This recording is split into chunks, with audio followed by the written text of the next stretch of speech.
हाय, आपके साथ मैं हूँ Surbhi Sharma. India TV YouTube channel subscribe करिए, बेल आइकन दबाएं।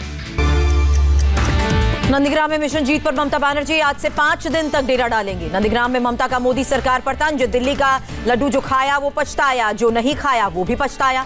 ममता ने केंद्रीय सुरक्षा बलों को चेतावनी दी, कहा बीजेपी को वोट दिलाने की कोशिश मत करें, नहीं तो मुझे सड़क पर उतरना पड़ेगा। ममता बनर्जी का दावा। बीजेपी के एक नेता ने कहा टीएमसी 30 में से 26 सीटें जीतेंगी। मैंने कहा पूरे 30 जीतेंगे।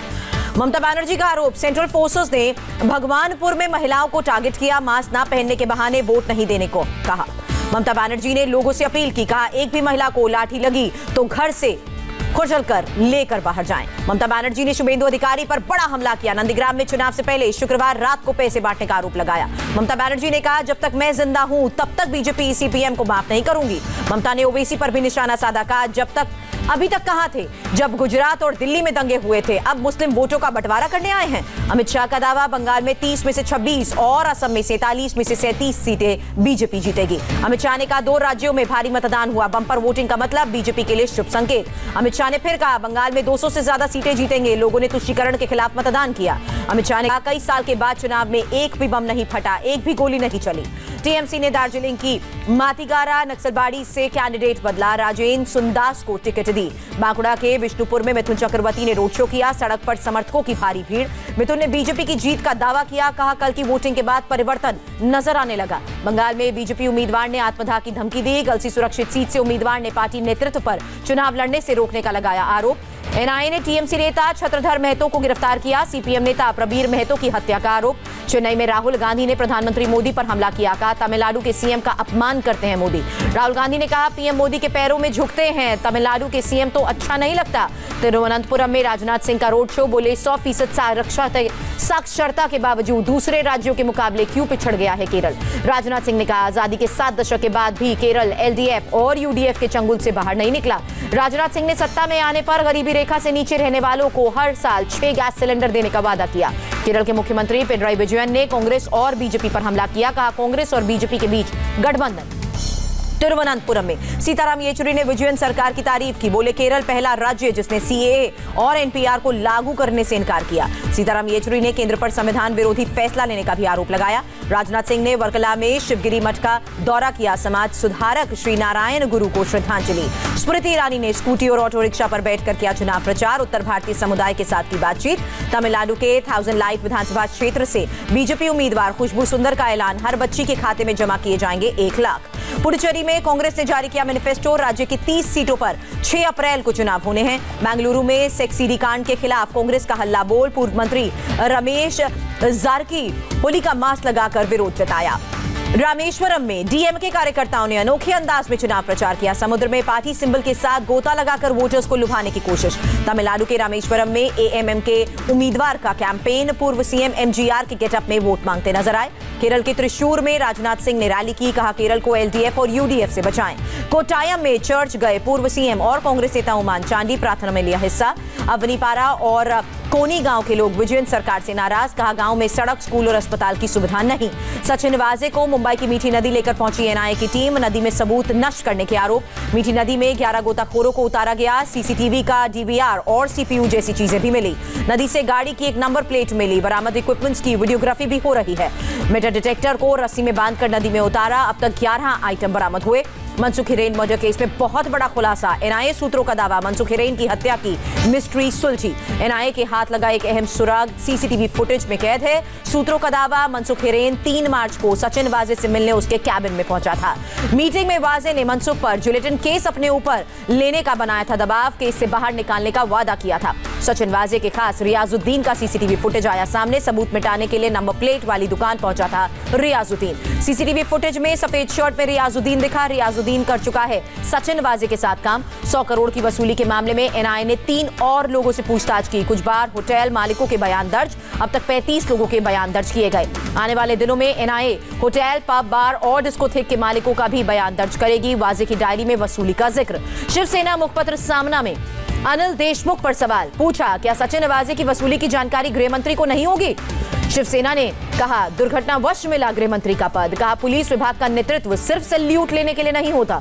एनसीपी नेता नवाब मलिक का बयान, Anil Deshmukh accidental home minister नहीं है। सामना के लेख को सकारात्मक तरीके से शिवसेना ने सामना में एनसीपी से पूछा सवाल, सचिन वाजे को असीमित अधिकार किसने दिए, राज्य सरकार किस्मत से बच रही है। अनिल देशमुख का पलटवार, पूछा परमवीर सिंह के आरोपों की जांच की मांग मैंने कैबिनेट में की थी। देशमुख ने कहा मैंने हाईकोर्ट के रिटायर्ड जज से जांच की मांग की, उम्मीद है जांच से पूरा सच सामने आएगा। महाराष्ट्र के गृह मंत्री अनिल देशमुख का बड़ा बयान, कहा परमवीर सिंह के आरोपों की जांच हाईकोर्ट के रिटायर्ड जज करेंगे।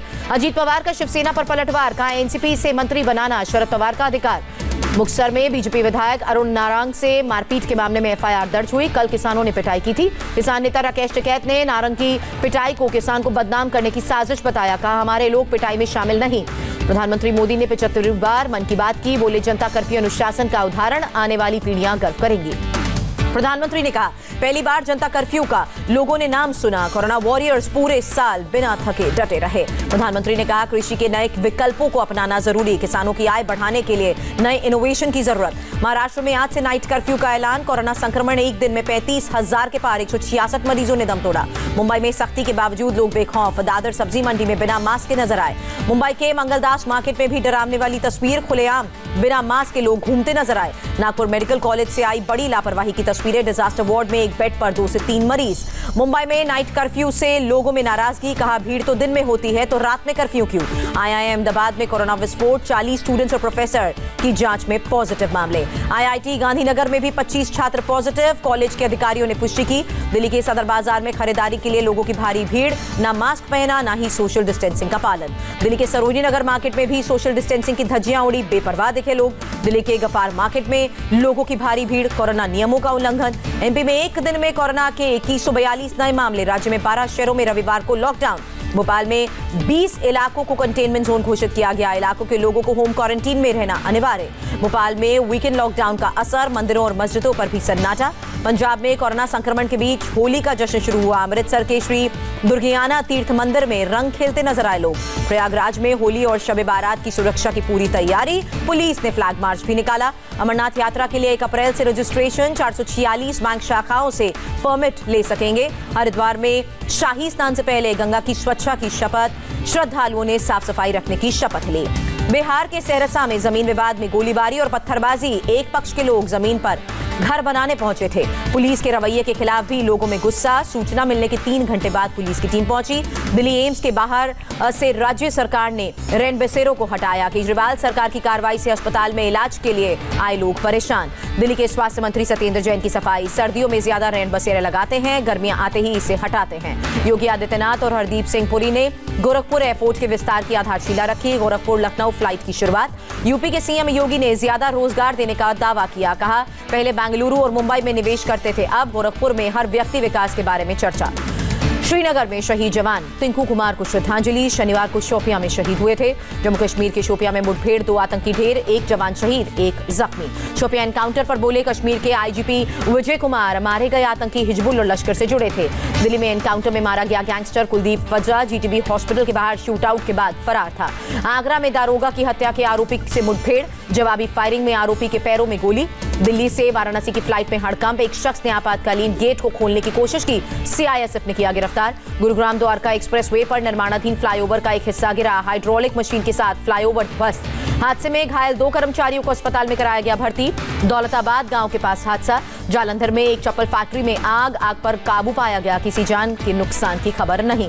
कानपुर के अस्पताल में आग, मरीजों को सुरक्षित निकाला गया बाहर। कानपुर अस्पताल में आग पर सीएम योगी सख्त, जिला प्रशासन से मांगी रिपोर्ट। फागुनी उत्थिरम के मौके पर मदुरई के श्री सुब्रमण्य स्वामी मंदिर में भक्तों की भारी भीड़। प्रयागराज के एक हॉस्पिटल के स्टोर में भीषण आग, स्टोर में रखा सारा सामान जलकर खाक। मेरठ में पुलिस ने बाइक चोर गिरोह का भंडाफोड़ किया, 15 बाइक सहित 3 चोर गिरफ्तार हुए। पेरू में पहाड़ी इलाकों से गुजर रहे फ्यूल टैंकर पर पत्थर गिरने से आग लगी, हादसे में किसी की जान नहीं गई। दिल्ली में आईआईएसएफ शूटिंग वर्ल्ड कप में भारतीय महिला टीम ने इतिहास रचा, ट्रैप टीम स्पर्धा में स्वर्ण पदक जीता। शूटिंग वर्ल्ड कप में भारत के निशानेबाजों का दबदबा कायम, 25 metre rapid fire pistol team स्पर्धा में सिल्वर मेडल जीता। Hi, I am Surbhi Sharma. खबरों से अपडेट रहने के लिए India TV YouTube channel subscribe करिए, साथ में बेल आइकन जरूर दबाएं। जुड़े रहें इंडिया टीवी के साथ।